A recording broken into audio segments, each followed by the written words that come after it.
Good evening, everybody. Welcome to the National History Day and National Archives theme webinar. We have 4 presidential libraries in the U.S. National Archives with us tonight, and we're not going to delay too long, but I do want to introduce everybody very quickly, and then we'll get started.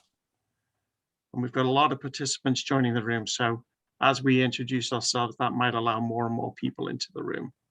So I'm going to introduce everybody. I'm Mark Adams, the Education Director at the Truman Library. You can see everybody on camera. Kathleen Pate is at the Clinton Library. Kathleen, if you'd like to wave and say hi. And then Joy Murphy is at Joy Murphy is at the Eisenhower Library in Abilene, Kansas. Good evening. And then we have Jeff Urban at the FDR Library in Hyde Park. And then we've got Chris Czar with the National Archives. And I believe, Chris, you're in New York, is that correct? Yes. Very good. So you're going to hear from all of us in the next hour and 15 minutes. We appreciate you joining us for this webinar. It is being recorded, and then we will take questions towards the end.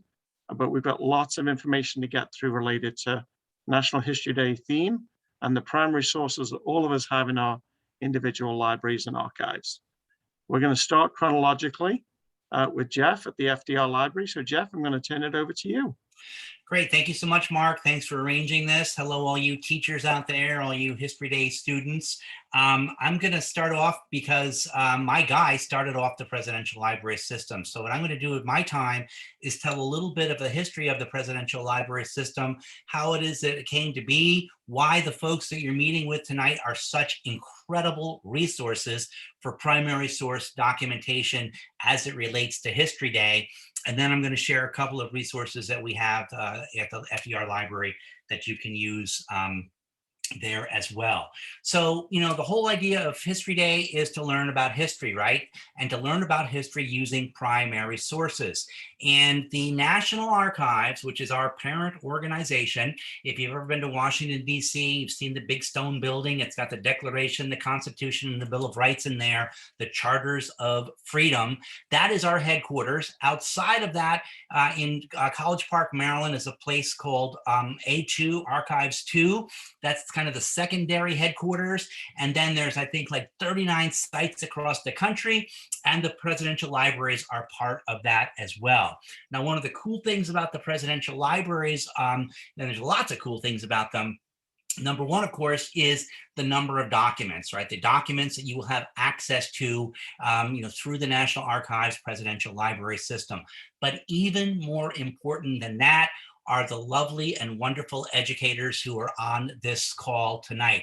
These folks who are the education specialists, the education directors at these presidential libraries are an incredible resource for you to get this information from the presidential libraries and from the National Archives. There's also another organization, I think it's called Library of Congress, that's what it is. And they are another fantastic source for documentation, but that's a whole nother organization. But let us tell you what we can do for you in terms of your History Day. Now, the concept of presidential libraries actually began with George Washington, the nation's first president, and everybody knows that we had just broken up with England and there had never been a president of the United States before. So Washington was saying, well, geez, I think I can do the job. I was head of the Continental Congress. I was, the head of the Continental Army, and, I know how to get stuff done. So I'm not worried about me, but what about the folks that follow me? Are they going to know how to be president of the United States? I'm kind of building this thing as I am going. And we can't afford to screw this up, because if we do, the British, sorry, Mark, will be back, and they will be here with lengths of rope to hang all the founding fathers, and they'll take us over again, and we'll be colonies all over again. So it was critical to him that these folks knew how to do the job. So he said, all right, I know what I'm going to do. I'm going to make all of my presidential papers available to future presidents so they can see how I did the job, and they can get a sense of what it's like to do the job before they actually get there. It's kind of like if you have, let's say, a big brother or sister who had Mrs. McGillicuddy for social studies, and you're going to have her next year. So you say, hey, what's Mrs. McGillicuddy like? What is she like in class? Does she give a lot of quizzes, a lot of homework? What's it like out there? And this way you can prepare yourself for Mrs. McGillicuddy's class by getting a sense and looking at the documents and the papers and the assignments and things ahead of time. That's what Washington was thinking. But before he had a chance to organize his papers and make them available to future presidents, he died. And with him died the concept of the presidential library until Franklin Roosevelt. And that's why I get to go first, because my guy said, hey, that wasn't such a bad idea. Let's do that again. Now, here's the problem. When Washington died, many of his papers were actually destroyed. And what do you think might have destroyed Washington's papers? Am I hearing the word fire? Well, that's a very good number one wrong answer. Now, it's a great answer because you think, hey, right, people heated their house with open flames. There was no 911, no smoke alarms, and a lot of things were destroyed with fires. But in Washington's case, it was actually rats that came in and ate through the president's papers, because the president, Washington, he wrote on parchment paper. It was really tasty, especially for rats. So it's not just historians who are hungry for history, but rats as well. So you're in good company. Now, with this dying of President Washington, dies the concept of presidential libraries, and we've lost a lot of our presidential history. Sometimes the documents were placed in wet, damp basements, not good for documents. Sometimes hot, dry attics, not good for documents. Sometimes if a document had a presidential signature on it, the signature would be cut off, sold for its autograph value, and the document simply discarded. So Roosevelt said, you know what, we've been through this Great Depression. Historians are going to want to know how we got through this. So he says, I'm going to leave my papers to the Library of Congress. He calls up the Library of Congress and he says, hey, you guys, you want my papers? And they say, how many do you have? And when he tells them, they say, we don't have room for all of that. We'll take a couple of these, a few of those, one or two of those. And FDR says, no, these are collections, right? They belong together. You must take everything or you can have nothing. So they say, okay, we'll take nothing. And he says, fine. So he builds his own presidential library. He sketches it out on a yellow legal pad. Here's the sketch right there. And he gives this over to an architect who creates this actual real live building. This is what our presidential library looks like. Beautiful, beautiful. And inside this building, boys and girls, we have just at the Roosevelt Presidential Library, 17.5 million pages of documents. If you've seen the Washington Monument, you've seen how tall that is. Our stack would be not as tall as one, not as tall as two, but as tall as 16 presidential libraries. And that's just from one presidential library, the Roosevelt Presidential Library. We have everything from the president's birth announcement. And by the way, he was called FDR right from the very beginning. How do we know that? Because his father wrote it on a little bundle right down there, all the way on up to Eleanor Roosevelt's Dutchess County pistol permit. That's right, ladies and gentlemen, Eleanor Roosevelt was packing heat. So this will give you an idea of the kinds of documents. And that's, again, just an example here. The others are going to tell about the wonderful resources that they have at their presidential libraries. So if you want to use our documentation, if you want to use our resources, here's what I would do. Go to our website, FDR Presidential Library, and you're going to find 4 useful places to find documents there. The first place is under the heading Historic Collections. And there you will find a search engine called Franklin, and it is word searchable. You type in what you're looking for, and you have access to 1 million pages of documents online. Now, that's not a lot compared to 17.5 million pages, but it's a heck of a lot more than there used to be. So you can sit wherever you are, type in Franklin, and with a word search, you can pull up these documents. Also, there is a section there on archives, and you can find our digital collections there. You can find documents, individual documents. You can find individual photographs, and you can find online research services, which is a fancy way of saying talk to an archivist. If you can't find it in the searchable thing of Franklin, then you ask an archivist if you can find that there as well. Another source you'll find on our website is a place called Events. So on the top of the, the landing page, it'll say Events. If you click on that and you look at Program Archives, you will find anywhere from 40 to 50 author talks. These are real live authors who have written books on a wide variety of Roosevelt topics, and they are about 45 minutes long, and these authors are talking about their particular topic. So it's a great way for you to get a nice overview from a real live author in the field, people like Doris Kearns, people like, Jeffrey Ward, these great big historians, and you can get the, 45-minute chat with them, them talking about their book along that way. If you go to our educators page, right, you click on educators and you go there and you will find a timeline of FDR called Day by Day. And that has got information about every single day FDR was in the White House. You will also find our periodic table of the New Deal, and we're working on the periodic table for World War II to get that on there as well. So you can take a look at some of the programs that FDR created. And then the fourth place, so you can go to historic collections, you can go to the events and the program archives, you can go to the educators page, or you can go to our YouTube page. And on our YouTube page, you will find scores and scores and scores and scores of short video presentations. Everything from teachable moments, which would break down, let's say, the bank crisis that FDR solved, into like a 3-minute video using historic documentation, historic, actual film footage, newsreel, to give you a brief overview of that. And teachers, you can use these in your classes to help, outline your presentations as well. We have information on the Holocaust. There's information on Executive Order 9066, the Great Depression, you name it, it's there, and it's got the film footage, the video footage there that you can use there as well. These are all based upon historic documents that we have in our collection. They're brought to you by the Pere Lorenz Film Center, and these are wonderful ways to get some background information about Roosevelt topics and subjects and such before you delve into the searchable word Franklin word search, where you can find anywhere from 0 to 1 million pages of documents on the particular subject that you're looking for. But wait, there's more. If you can't find it there and you can't get satisfaction talking to one of our archivists, email me and I will help you in any way that I can to get that information for you to compete in your History Day project. And remember, History Day is not about winning the contest. It's about finding the information and developing the skills that you need to become a critical thinker so that you can become civically engaged and active in our society. We are all in this together.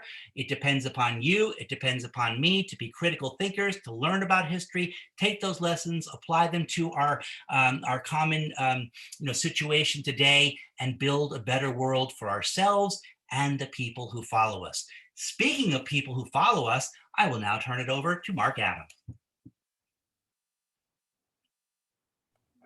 Thank you, Jeff. Just turning all my videos and audio back on. Appreciate you kicking us off. I'm going to go straight into I'm actually going to share a screen for my part of my presentation. You'll notice each of us is going to approach this a little differently. Just to remind everybody, I am the education director at the Truman Library. So that's what you're going to see from me. Let me get my screen up. There we go. So I'm going to share some of the National History Day resources from the Truman Library.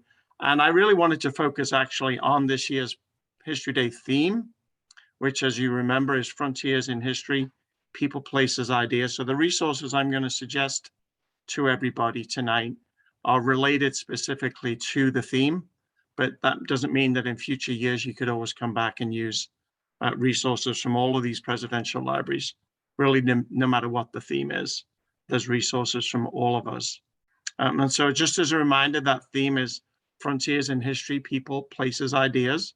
And the website for our digital resources is trumanlibrary.gov, and that's been a website since 1998.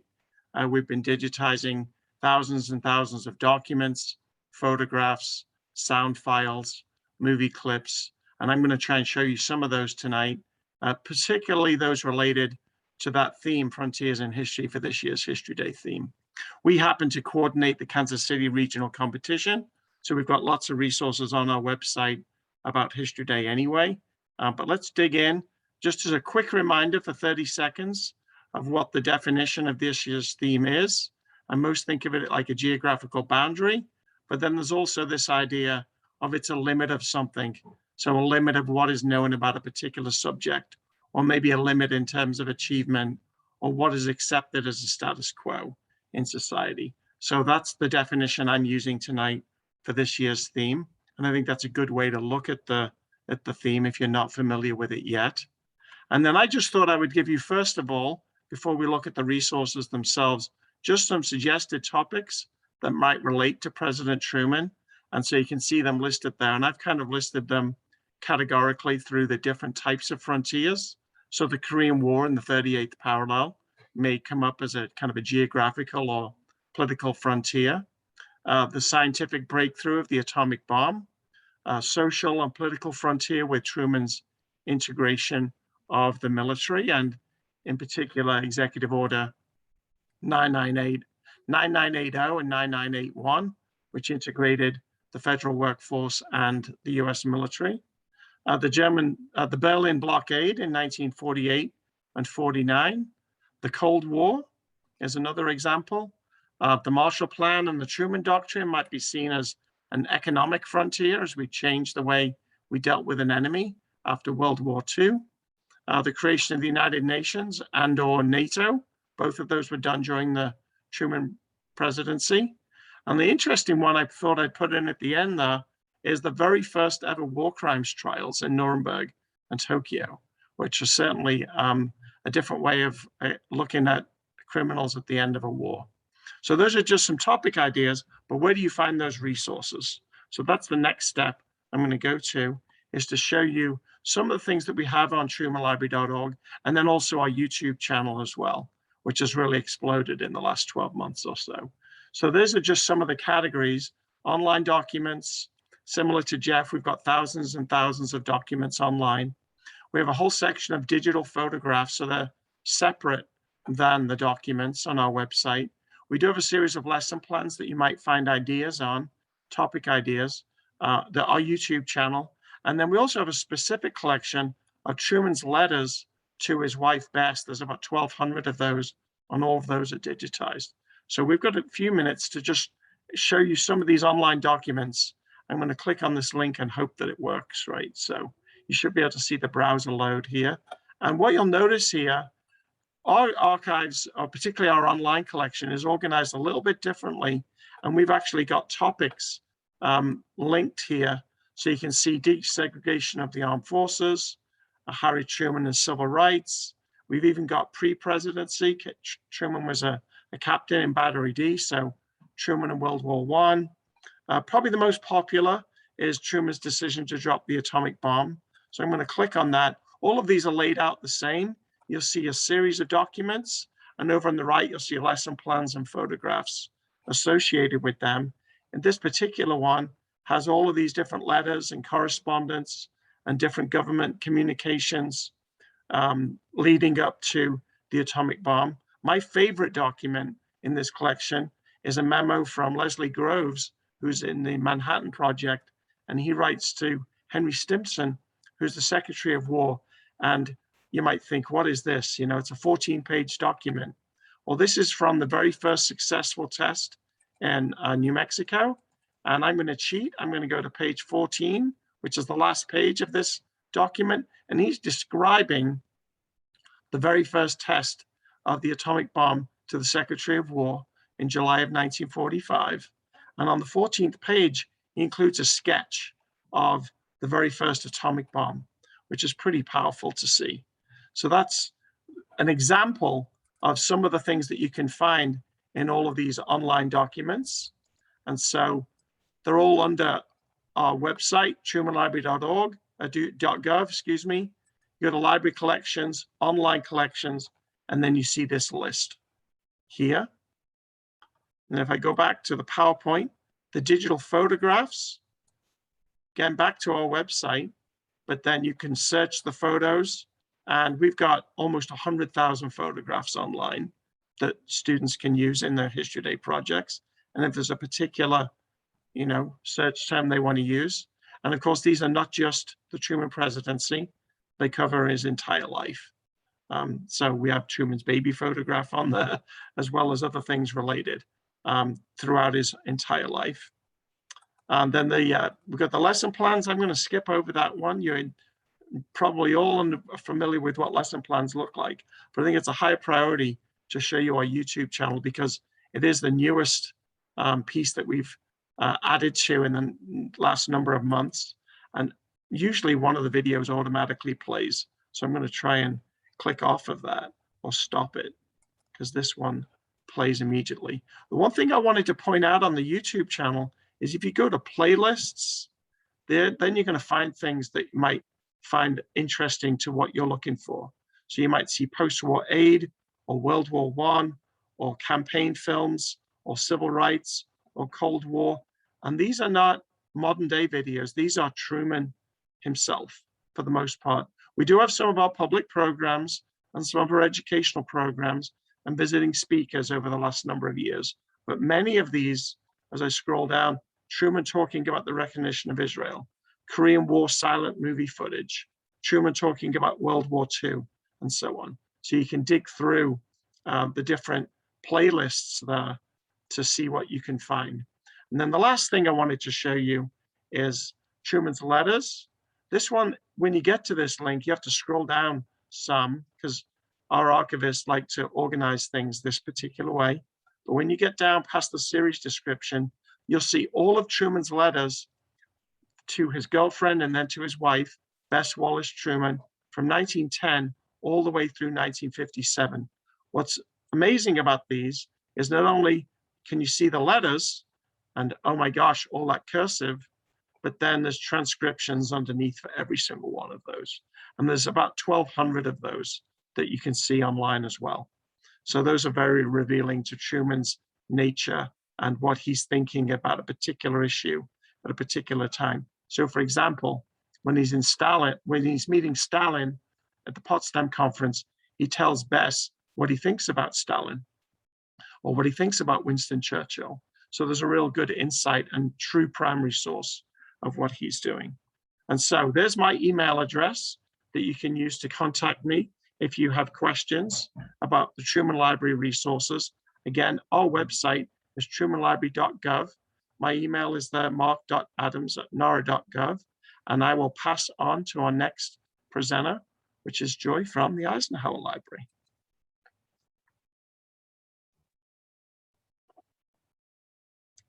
Good evening. I'm trying to get on the screen, sorry. I'm going to share my screen as well. Thank you, Mark. As he has already said, my name is Joy Murphy. I am the Director of Learning and Engagement at the Eisenhower Presidential Library. I approached this a little bit differently to look at, so I'm going to look a little bit at what we have in terms of the themes, some ideas that I had. So first thing is to let you know what we have available on our website. So if you go to our website, which is eisenhowerlibrary.gov, there's a tab that says resources. And then under that tab, you'll find all kinds of things: online documents, finding aids, photos, subject guides. I don't want to go back and forth too much, but and clicking on them. But if you click on any of them or select any of those links, you will be able to bring up top by topic particular documents as well. There's a search engine there. So if you don't exactly know what you want to say or see, but you have a word, just type that in there and all kinds of things will come up. All right, so we are actually very proud at the Eisenhower Library of President Eisenhower and also General Eisenhower as kind of this very innovative thinker. He had a lot of insight into America's future and the world's future. And so he was really a frontier on a lot of things, or at least in our opinion at Eisenhower. We might be a little biased, but it's, we get to be that way. So the first thing I want to talk about is being a frontier in science. Eisenhower is kind of known for his Atoms for Peace speech for atomic energy. But one of the things or I would say what's less known is that he really believed in the good of atomic energy and what it could be used for. So he authorized experiments in nuclear energy for things like food, how to grow better food and better crops, and medicine, and also even trying to use it as a sustainable energy source in less developed countries. He also founded NASA, the National Aeronautics and Space Administration, in 1958. And he actually insisted that pilots were used. And so if you haven't heard of Project Mercury, that was training pilots to fly for NASA. And we do have a talk about Project Mercury on our YouTube page from last year. Another frontier in science is the polio vaccine. And I think that's something that could be applicable to today. But between 1948 and 1955, there were various outbreaks of polio across the world and across the country. And President Eisenhower signs the Polio Vaccine Assistance Act in 1955. We have the papers of Dr. Jonas Salk, who he and his colleagues did the research that developed the polio vaccine. And then in 1957 and 1958, we had from 1957 to 1958 was the International Geophysical Year. Over 30,000 scientists around the world participated in the International Geophysical Year. And from it, we have so many things that now, I don't know that I would say we take for granted, but things that didn't exist before this cooperative science program. Some of the information that we know about plate tectonics, things we know about the Arctic and Van Allen radiation, all of that came out of the International Geophysical Year. He was a frontier in infrastructure. I would imagine for teachers, your students now do not know anything or can even imagine a country without interstate highway systems. For that matter, I can't imagine a country without interstate highway systems, but there was a time when they didn't exist. And President Eisenhower, when he was General Eisenhower, had experienced the German Autobahn, and he came back and he recognized that that was something that would be useful as more and more cars were hitting the road. American citizens needed safety, needed a safe way to get to and from. As well, he recognized that a proper interstate system, a proper transportation system was important for the safety and security of America. And so in 1956, he signs the Federal Aid Highway Act, which creates the interstate highway system. Something else that happened during this time is the establishment of the St. Lawrence Seaway, which wasn't actually his idea. It was an idea that had been floating around for decades upon decades, going all the way back to the early 1800s, or I'm sorry, the late 1800s. But it was President Eisenhower, who signed the Wiley-Dander Act in 1954 that actually made this idea become a reality. And ultimately, the St. Lawrence Seaway provided the opportunity for lower shipping costs to and from the Midwest for products, goods, foods, things like that. Frontier in humanity and foreign affairs. President Eisenhower and General Eisenhower was actually very good about this. He recognized that the world would become more and more, would eventually grow closer and closer together, and would need to work together. And he recognized in so many ways that the way for that to happen would be for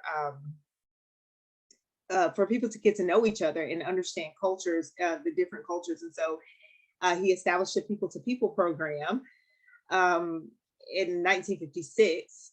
And, it was really just to foster this international understanding. But, he had this forethought for the program.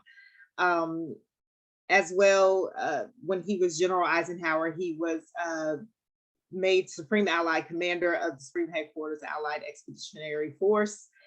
And that was the key to winning World War II, SHAEF. So a frontier in humanitarian affairs, and as well something that, you know, as a museum professional is important to me, is the Monuments Men Project, which is, or that's what it's commonly known as, the Monuments, Archives, and Fine Arts Program.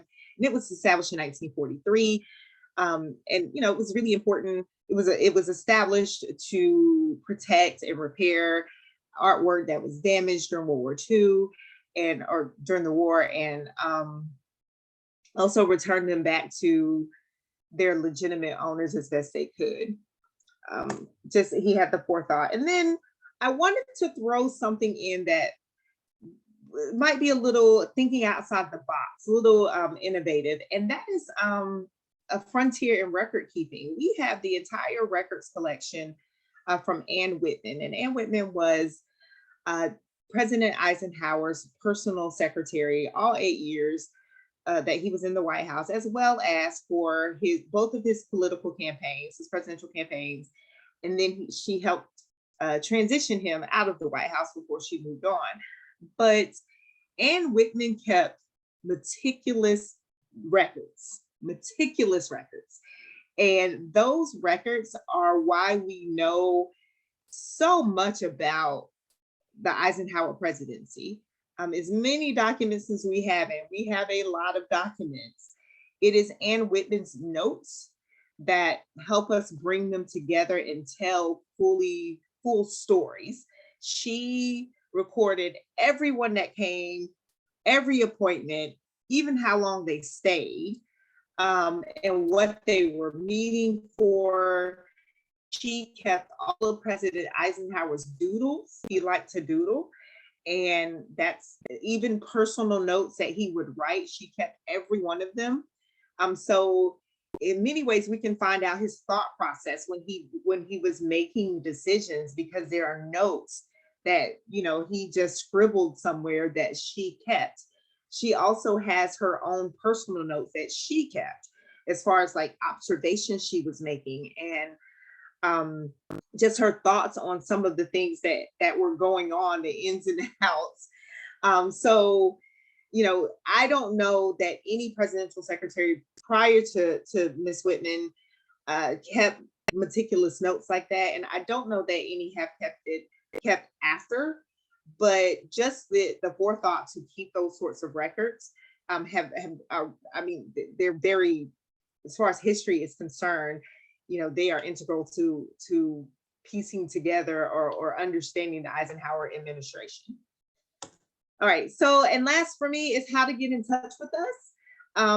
The easiest thing to do is to reach out to our researchers. You can find the link to email them on our website, eisenhowerlibrary.gov/contact. We also have our phone number, and then you can also reach out to me. But I'm going to pass it along to the researchers, but you are welcome to reach out to me as well. And that is it. I think that Chris is next. So I'm going to stop sharing.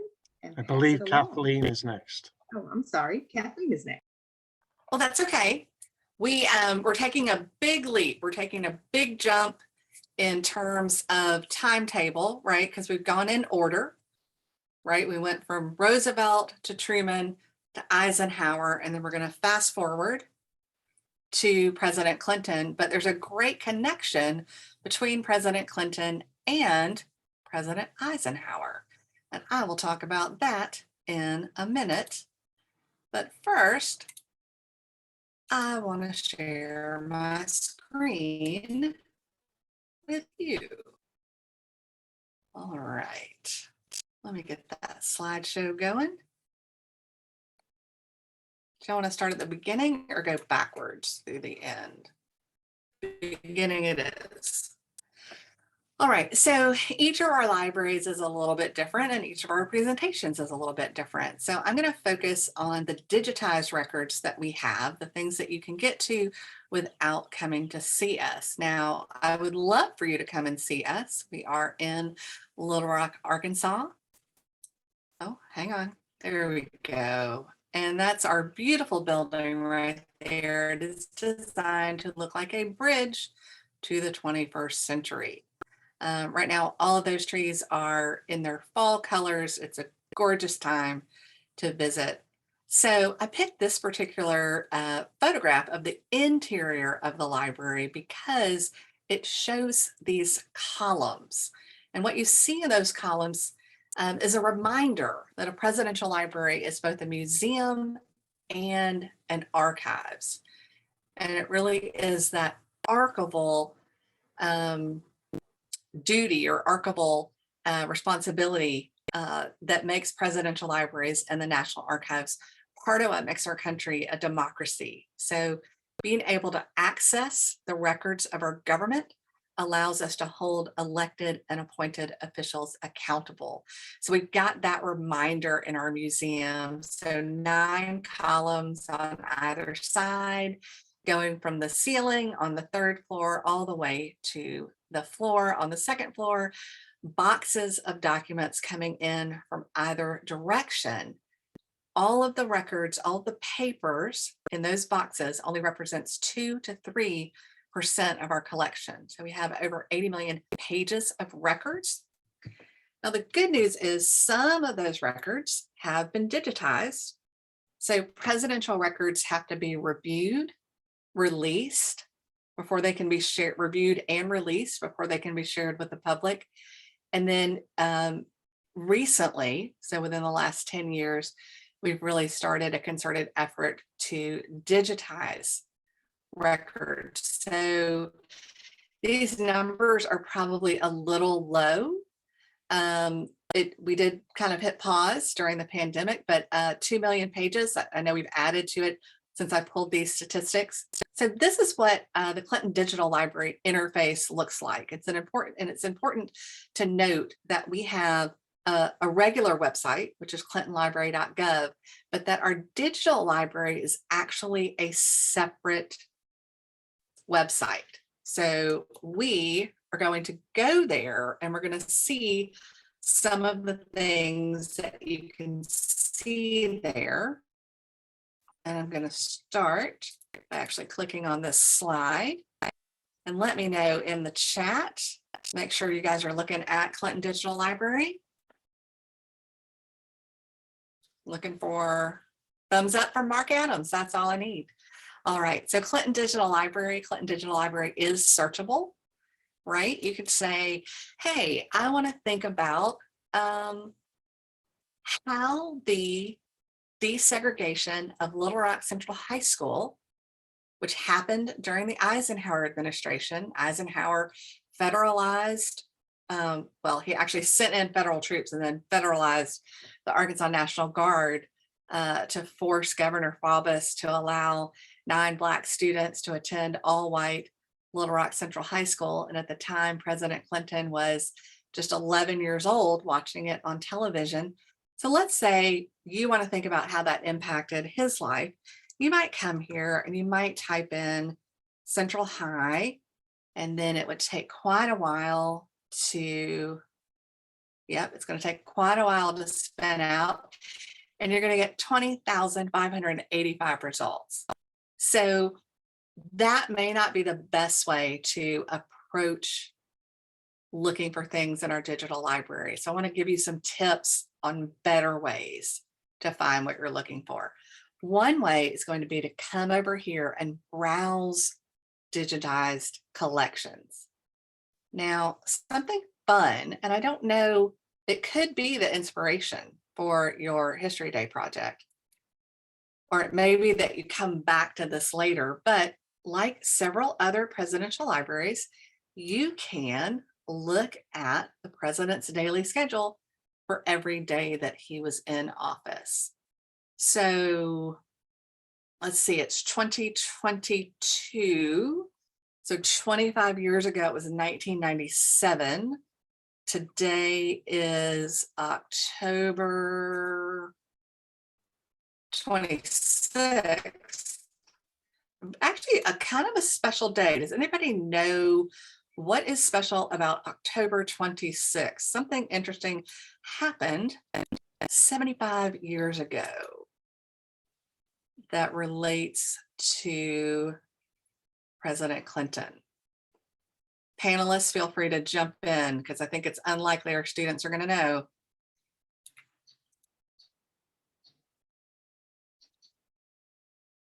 All right, it is Hillary Clinton's 75th birthday. So you can look at the president's daily schedule. You can look at the first lady's schedule. You can find those under Browse Digitized Collections. You can also look at President Clinton's meetings and calls with foreign leaders. And you can download this list. You can search this list. I think it's fun to look at Boris Yeltsin. And it's going to tell me there's nothing to display because I spelled Yeltsin wrong. Y-E-L-T-S-I-N.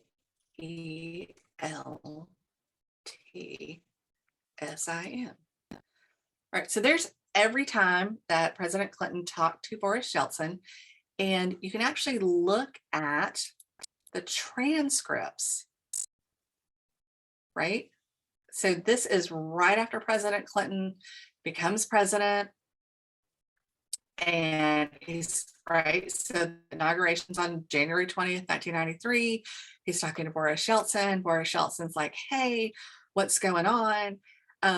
Really super interested if you could tell me who you think are going to appoint to be ambassador. And then the president says, hey, great, I want to talk about some other stuff, and I'm not actually going to answer your question. So lots of cool things to be found there. And then President Clinton's travel schedule, also under Browse Digitize Collections. So let's say that you want to think about ways that President Clinton navigated international diplomacy post-Cold War, right? Maybe that's a new frontier, is that new frontier. And so maybe you want to search times that he went, we'll just say Russia. Let's see. Because I know he went several times, right? So he went in 94, he went in 95, 96, 98, 2000. You know, so maybe that's the new frontier, and you're able to, you know, kind of search in several different ways to kind of look at that relationship with Russia, with Boris Yeltsin. But the other cool thing, well, there's several cool things on this page that are worth looking at. I really like looking at declassified documents. So MemCons and Telcons, what we just looked at was a Telcon from President Clinton talking to Boris Yeltsin. Joy, I appreciate that the secretary that you mentioned kept, you know, copious notes and doodles and all of that stuff. I think that has only increased since that time. And I say that because a MemCon or a Telcon are created by groups of people who sit in the room and take notes, and then they compare their notes and create a record of a meeting or a record of a telephone conference. So they're really trying to get all those nuances. And like I say, there's like 5 or 6 people in a room taking notes, and then they put their notes all together. So that's some really cool stuff. MDRs, Mandatory Declassification Review. These are just interesting materials that have been declassified. The National Archives, the originating agency is actually the agency that can declassify things, but, you know, Germany, South Asia, declassified documents concerning Tony Blair, 9/11 Commission Report, Czech Republic, Poland, Haiti, Russia. Again, you know, just kind of harping on that new frontier, post-Cold War relationship with Russia as a frontier, you know, you could pick up things from a lot of these different places. And then also presidential directives. If you want to think about frontiers, like you might find something in here that sparks your interest. I think environmental policy on biodiversity and global climate change. You know, maybe that's a new frontier. Nuclear posture and policy on nuclear arms.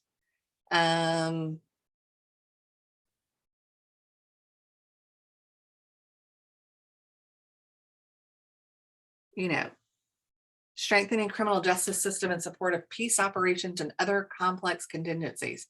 Maybe that's not what you want to do. U.S. policy regarding the situation of former Yugoslavia. So these are, the president is issuing a directive to kind of say, this is the path we're going to take. This is what we're going to do. This is my administration's stance on this issue. Sometimes the digital library takes a moment to load. So you want to give yourself lots of time when you pull up records. Slowly loading. Okay, so two different ways here. Browsing digitized collections, going under declassified documents. There are also, this is a table. I'm gonna move away from this because it's not gonna load. This is a table about White House staff. You can look up staff members. There are White House offices that you can look up. So this might be more, you find something in a document and you say, well, who was that person? What role did they play in the White House? Who was Bruce Lindsay? Why was he on the trip to Russia? He was President Clinton's White House counsel. Help me understand that connection. And so you can dig a little bit deeper. You can learn about him under White House staff and the office where he worked under White House offices. But then I want to show you two other things. And I'm going to start with topical research guides. So one of the things that our archivists have done is to identify groups of records that may be of interest to researchers. And those might be National History Day students, teachers, parents, such as yourselves, or, you know, college students or grad students, someone working on a thesis or a dissertation or someone writing a book. So for example, I have a presentation I give about how RBG came to be. And I use resources from the digital library. And this topical research guide points you to some of those collections. So here we've got a link to her announcement, President Clinton announcing her as his nominee on our YouTube channel. We've got a throwback photo to her being appointed to the her first appointment to federal courts by President Carter. We've got this great political cartoon. But you can click on these different collections and view documents in those collections. Right, so let's just roll through here. Here is a letter written by Marty Ginsburg, Ruth Bader Ginsburg's husband, in support of his wife, ideas for people who could speak to her skill set. There's all kinds of great stuff in here. All right, so let's go. So these are the topical research guides: dissolution of Yugoslavia, Haiti, healthcare reform, Ruth Bader Ginsburg, Rwanda, terrorism, economic growth, Black Americans. Unprecedented Problem, Clinton Administration and HIV/AIDS in the United States. Exclusive Fraternity, President Clinton's Relationship with Former Presidents. That's kind of a fun one. I don't know if it qualifies as a frontier, but certainly President Clinton had a very interesting relationship with President George H.W. Bush.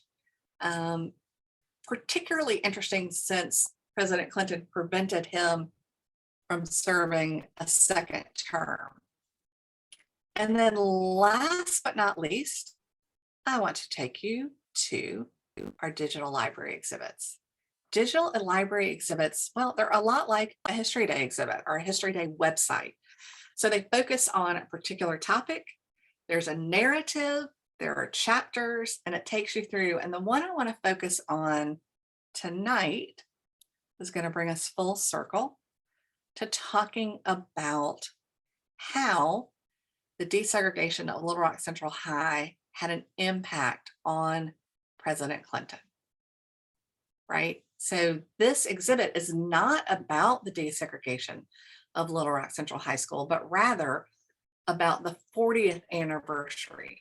So in 1997, President Clinton returned to Little Rock to commemorate the 40th anniversary, and along with the mayor of Little Rock and the governor of Arkansas, symbolically held open the doors for the Little Rock Nine to enter the school. So I'm not going to take you through the whole thing, but like this is a great page because we're looking at the speech, the evolution of the speech that President Clinton gave. I like looking at this particular copy because this version, because we are looking at notes that President Clinton made on the day, moments before he gave the speech. He was making notes on his podium copy on who he needed to acknowledge and thank. I will say sometimes it is challenging to read President Clinton's handwriting, but I know just from context, the first person he's going to thank is Governor Mike Huckabee, followed by Mayor Jim Daley. If you do have trouble reading President Clinton's handwriting, you can always reach out to us because we have archival staff. That's what they do. They've been doing it for years. All right, let me see if I can get out of this. Not sure I can. All right, I'm going to go back to my slideshow and roll through it very quickly because we've already visited these pages. And there are all the topical research guides. There are all the digital library exhibits. And I mentioned our YouTube page. I will take you there. And I will stop that autoplay. We have a few contemporary programs with a bulk of videos on Clinton Library 42, which is our YouTube channel, are going to be historic footage. So just great, tons of stuff there. So just almost anything that you could look for. And then last but not least, I will go to this screen, but we're not going to pause for questions quite yet because we have one more presenter and I think we are running right on time. So with that, I will stop sharing my screen and turn it over to my colleague, Chris Sarr, who's going to tell us, are you talking about Docs Teach tonight? Yes. Or awesome. Very cool resource. Let me share my screen. Okay, well, thank you, everybody. So excited to be with everybody and so excited for myself to learn about all of these amazing resources. You do learn something new every day, even if you've been working for the archives for 14 years now. So you've learned a lot so far about what are available in these individual presidential libraries. The resource I want to share is docsteach.org, which is a tool for all of the National Archives. It's our online tool for teaching with primary source documents.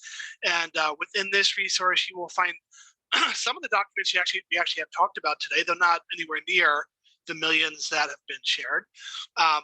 But there are records from across the National Archives facilities, the Presidential Library systems, the DC office, any of the field site offices across the country, not just presidential records, but records that relate to Congress and the federal court system and all of the executive agencies as well. I don't know if people had mentioned the big number. We've heard numbers for each of these different presidential libraries, but altogether across the archives in the 40 plus locations, there are over 13.5 billion pages of paper. And today we actually reach a milestone with that the National Archives catalog, which I'll touch on a little bit in this session, has reached over 200 million digital images. So huge amount of material has been scanned, but if you think of 13 billion pages, 200 million is a pretty small subset of that. Now, DocsTeach is a resource that the National Archives, with support from the National Archives Foundation, created about 12 years ago to make it a little bit easier and manageable to find some of these primary source documents from the National Archives. We pull things in from the library system. We pull things in from the National Archives catalog from different exhibits. We also, whenever things get digitized by any office across the country, we have staff and interns and volunteers and teachers like you who make suggestions for things to be added into DocsTeach. So right now, it's a place where you can find primary sources, which is mainly what we're going to talk about today. It's a place where you can also find educational activities that we have created, but also educators all across the country. And it's a place where you can also create your own educational activities from scratch. I'm going to click here on menu and bring up the documents page. So I think we'll be spending most of our time looking at how to search and find different primary source documents, and not too much time on the activity side, which might be helpful for your non-history day classes. But it's a pretty simple search. Currently, there are about 12,800 or so primary source documents included within DocsTeach, 12,845. If you wanted to even just see what's out there for a particular time period, you could filter that result down to 930 results from the Civil War era. And if you wanted to, for example, look at Civil War maps, there's 133 maps there. Now, I'm sure your students and yourself will not have the time to go through all these 12,000, even hundreds of different documents. So you can do a simple search. And in a few minutes, I'm going to share something that's even a tad bit easier. But if you type in any search term and bring up something that we saw today, in the search bar, you'll get results. So if searching for polio brings up 36 results. And if you look at any of these, a lot of these are probably things that are in the Eisenhower Library. If you click on any of these documents, it'll bring up the title, the date, the document itself, which you can zoom in to really kind of read the details. If there's a transcript or some additional contextual information, it'd be provided here. And also, particularly helpful for national history or really any research project, there is a full citation provided as well. So it'll tell you what series this comes from, what collection it comes from, which presidential library or field site office or what location the physical document is located. And there's even a link out here to the catalog if you want to actually see where this document is physically located and kind of how it relates to other documents that are similar to it. I think I'll show that in just a little bit. But again, it's fairly straightforward. You search for a particular search term. And we were just talking about the Little Rock 9. And it's like we're actually seeing first thing that comes up is perhaps an actual Little Rock. But if we want to look at something from the Eisenhower administration again, here's some short contextual information. You can very easily print out this document or download it so that students can then include it within their exhibit or documentary or as a prop in their performance.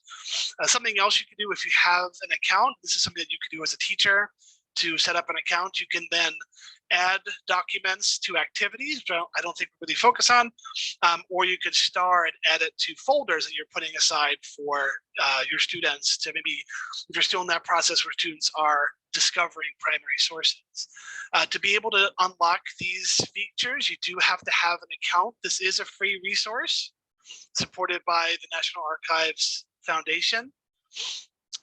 You do have to register and create a username, a login, put a password, and answer some questions, just so we know a little bit about who the users of DocsTeach are. But after you do that, and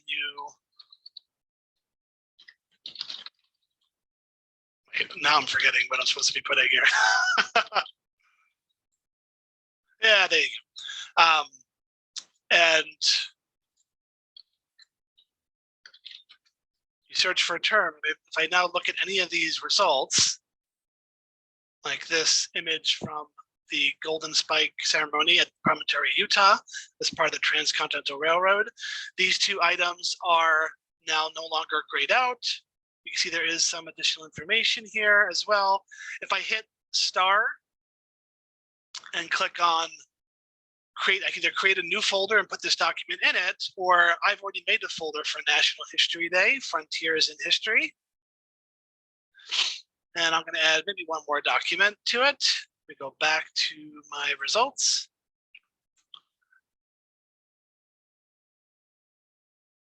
And here is a map, a diagram of Oregon.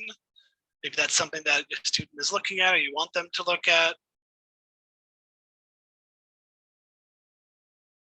It's taking a second to load. And it looks like my computer is freezing. I don't even know if you guys can hear me right now. We can hear you. We can hear okay, you. Good. Everything just kind of slowed down. Oh, there you go. But you can then add this to your folder as well. I'm going to leave this document. It's not being cooperative. But if I wanted to now look at that particular folder, it just lives on your account. Below system resources. I click on menu, my account, my documents. And you can see the one successful document that I was able to add here. We have our National History Day Frontiers in History, which I gave it that title. Here's the document. It creates a link for it. If you want to share that link directly with your students, you can. If you use Google Classroom, you can actually assign these particular documents to your students as well. And you can start creating a little collection for History Day. Maybe your students are still in that topic discovery phase, and you want to give them a few primary sources to be a catalyst to really start diving into narrowing down what their particular topic is. The next thing I want to share, even easier than searching, we have made a special National History Day landing page for this year's topic. Every year, usually starting around June, right after the previous national contest wraps up, we make a History Day page for the next year's topic. So this one's been up since mid-June of this year. And it's a place where you can, it kind of makes it even easier if students don't know exactly what it is to look for and not even sure what to search for. We have given them some examples and different ideas of what types of activities, what types of documents are in our collection. And if you click on any of these, it really just does an automated search within DocsTeach to find different primary sources. So in that case, I clicked on NASA records, it brings up 160 results. If I wanted to look at photographs, I can now, even just like before when we were searching, filter those results down to get a more manageable number.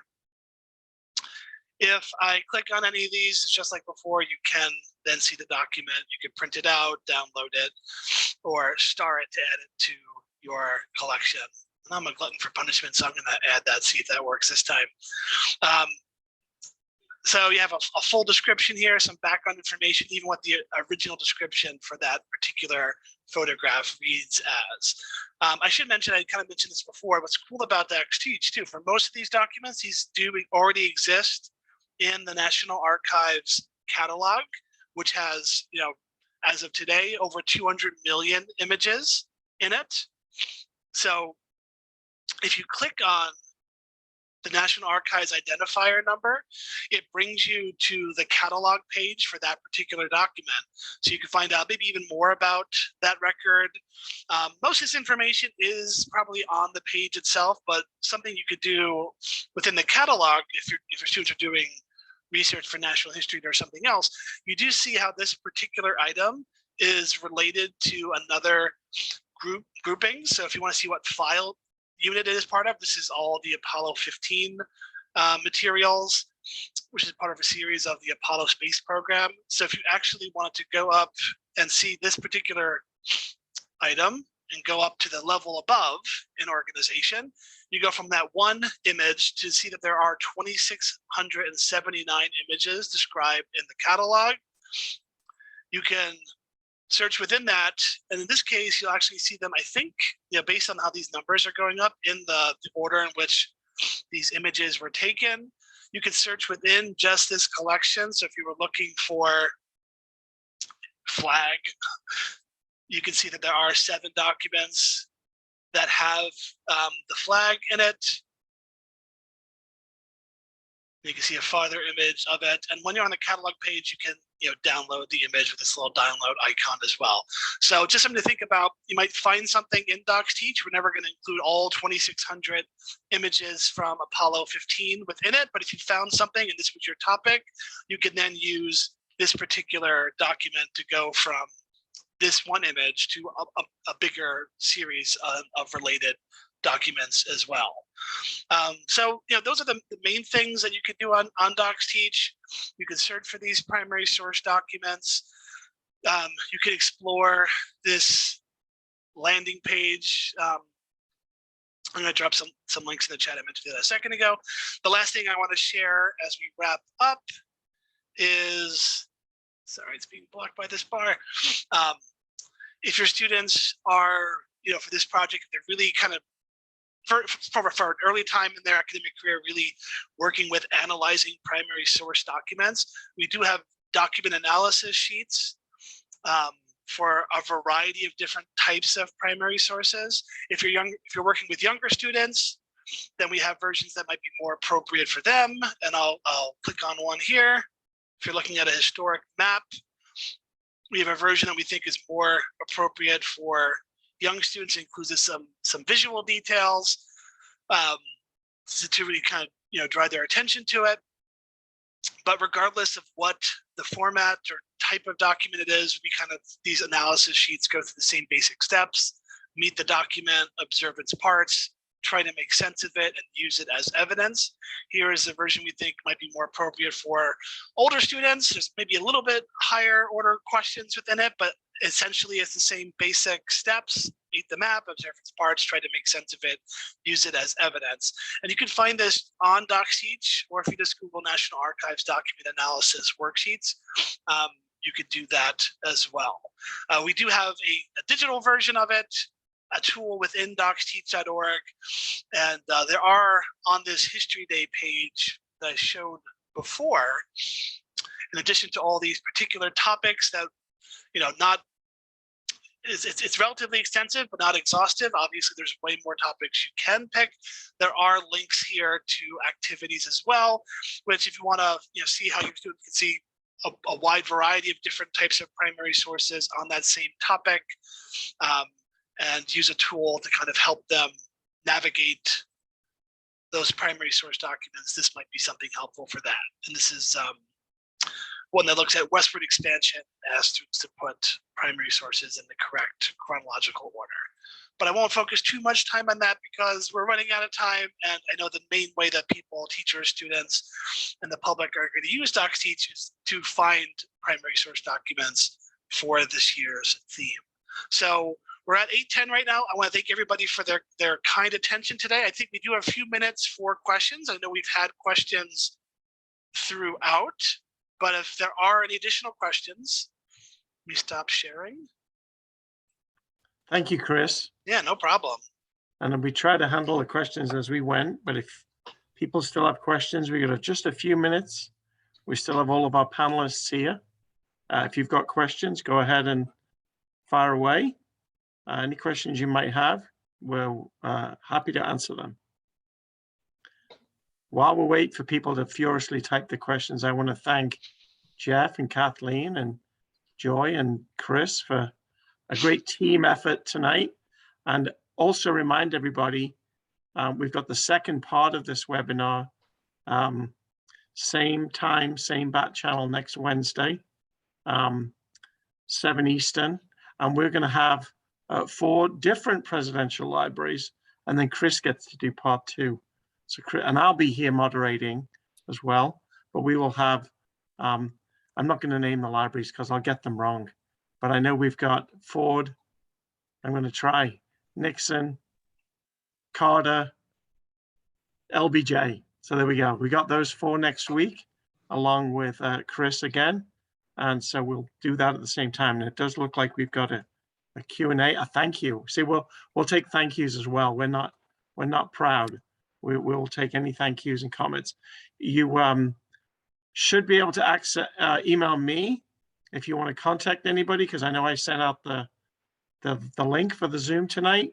So if you want to try and reach Jeff or Kathleen and didn't quite catch an email address or a website address, just shoot me an email and then we can take care of that. We're getting lots of thank yous coming in, so we do really appreciate that. And I'll speak to all of the education specialists here. We appreciate you. We appreciate the teachers here at the front line, and we really do appreciate you. And anything we can do to help you in the trenches, I know I speak for all of us that we're here for a resource for you. So thank you very much. The recording, we will send out the recording link probably tomorrow when we get access to that.